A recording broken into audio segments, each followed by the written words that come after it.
અને પાંચમો મુદ્દો પાયલટ્સ અને ક્રૂ મેમ્બર્સની અછતના કારણે ઇન્ડિગો એરલાઇનની કટોકટી ત્રીજા દિવસે પણ ગંભીર છે। અમદાવાદ, વડોદરા, સુરત અને રાજકોટ એરપોર્ટ પર કુલ 106 ફ્લાઇટ્સ રદ કરવામાં આવી છે। પરિણામે મુસાફરોમાં ભારે રોષ અને અફરાતફરી મચી ગઈ છે। અમદાવાદ એરપોર્ટ પર તો કેટલાક લોકોએ નારા લગાવતા કહ્યું, ઇન્ડિગો ચોર છે, ઇન્ડિગો મુર્દાબાદ।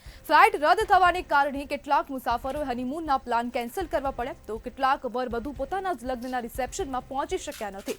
બીજી તરફ એર ઇન્ડિયાના ભાડામાં પણ 4 ગણો વધારો થયો છે, જેના કારણે મુસાફરોને હવે બસ અને ટ્રેનની મદદ લેવી પડી રહી છે। મુસાફરોની ટિકિટ કેન્સલની સાથે ઇન્ડિગો એરલાઇન્સે બીજી એક મોટી ભૂલ કરી છે।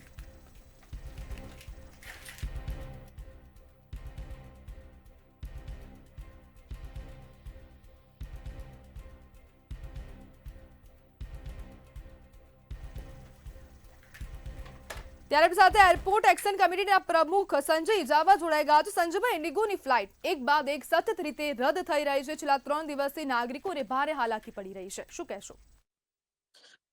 હા, એક કેન્દ્ર સરકાર દ્વારા બનાવવામાં આવેલ એક કાયદો છે એ જ્યારે તાત્કાલિક અમલમાં આવ્યા એટલે ઓલરેડી જે ઓછા પાયલટો અને ઓછા સ્ટાફથી ચલાવતા એરલાઇન ચલાવતા એક કંપની છે ઇન્ડિગો, એ ઇન્ડિગોને તાત્કાલિક 2 ગણા કે 3 ગણા જેટલા સ્ટાફને મૂકવાની જરૂર પડી, એટલા માટે આ અત્યારે અછત થઈ રહ્યું છે, એટલા માટે આ ફ્લાઇટો કેન્સલ કરવાનો વારો પડ્યું છે।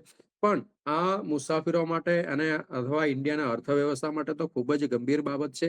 કારણ કે આપણે કનેક્ટિંગ ફ્લાઇટમાં જતા હોય છે, ઇમરજન્સીમાં જતા હોય છે, બિઝનેસ મીટિંગમાં જતા હોય છે, અન્ય કોઈ ફંક્શનમાં જતા હોય, આ બધું અત્યારે અટવાઈ ગયેલું છે। અત્યારે 600-700 જેટલા ફ્લાઇટો જો છેલ્લા 2 દિવસની અંદર જો કેન્સલ થયું તો આ ખૂબ જ ગંભીર બાબત છે। આની અંદર ડીજીસીએ અને ભારત સરકાર જલ્દી તકે ઇન્ટરવેશન કરવી જરૂરી છે। કારણ કે આ ફક્ત ને ફક્ત ફ્લાઇટ કેન્સલ થવાની મામલો નથી, હજારો લાખો કરોડો રૂપિયાનું પણ એની અંદર રિફંડ લેવું અને જે કંઈ એમાઉન્ટ એમાં કપાઈ છે, લોકોને વગર કારણે પોતાને પૈસાના ગુમાવવાનો વારો આવે છે અને કોઈને રીશેડ્યુલ કરીને આપે છે, એનો સુટેબલ ટાઈમ ના હોય। એટલા માટે આ લોકોને તકલીફ સમજીને સરકારને જલ્દી તકે એની અંદર પગલું ભરવાની જરૂર છે અને એરલાઇન્સને પણ કોઈ પણ ટાઈમ આપીને આ નિવારણ લાવવા માટેનો પ્રયત્ન કરવું જોઈએ, એવું મારું માનવું છે આની અંદર। સંજયભાઈ, સરકારે હવે જે ઇન્ડિગો છે તેને જે ડ્યુટી છે, ડ્યુટી ચાર્ટના નિયમોમાંથી પણ રાહત આપી દીધી છે, તો શું કહેશો? હા, જે ડ્યુટી જે ચાર્જ છે પણ એ પાયલટોને રાહત આપવામાં આવેલું છે, એટલા માટે આ પ્રશ્ન અત્યારે સર્જાઈ રહ્યા છે।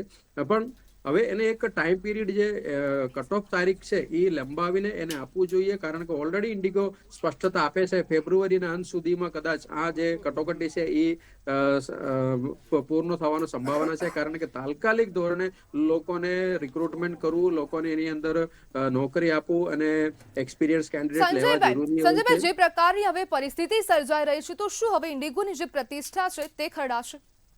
ના, ઇન્ડિગોને પ્રતિષ્ઠા ખડાવો તો, કારણ કે સૌથી વધુ જે ટ્રાફિક શેર અને એવિએશનનું ભારત એવિએશનનું ટ્રાફિક શેર ધરાવતો કંપની છે ઇન્ડિગો, એટલે એ ઇન્ડિગો કંપનીમાં ઓછા માણસોથી વધારે કામ કરાવો તો એક ટેકનિક એ લોકો અપનાવેલું હતું, એના માટે અત્યારે તકલીફ પડી રહ્યા છે। એટલે ઇન્ડિગો કંપની કરતા હું તો એમ કેવું છું સરકારને આ મામલામાં વધારે દખલગીરી કરવાની જરૂર છે, એના માટે સમજવાની જરૂરિયાત છે। કારણ કે આટલા વર્ષો સુધી એકને એક કાયદાઓ પર ચાલ્યા હોય અને એકને એક કાયદાઓ પર લોકો કામ કર્યું, અચાનક તમે કાયદો બદલવાથી જો આવા પરિસ્થિતિ ઊભી થતું હોય તો એના માટે રાહત ખરેખર સરકારને આપવું જોઈએ કંપનીઓને, અને કંપનીઓને ખોટમાં જતું બચાવવાની જવાબદારી પણ સરકારની છે, એવું મારું માનવું છે।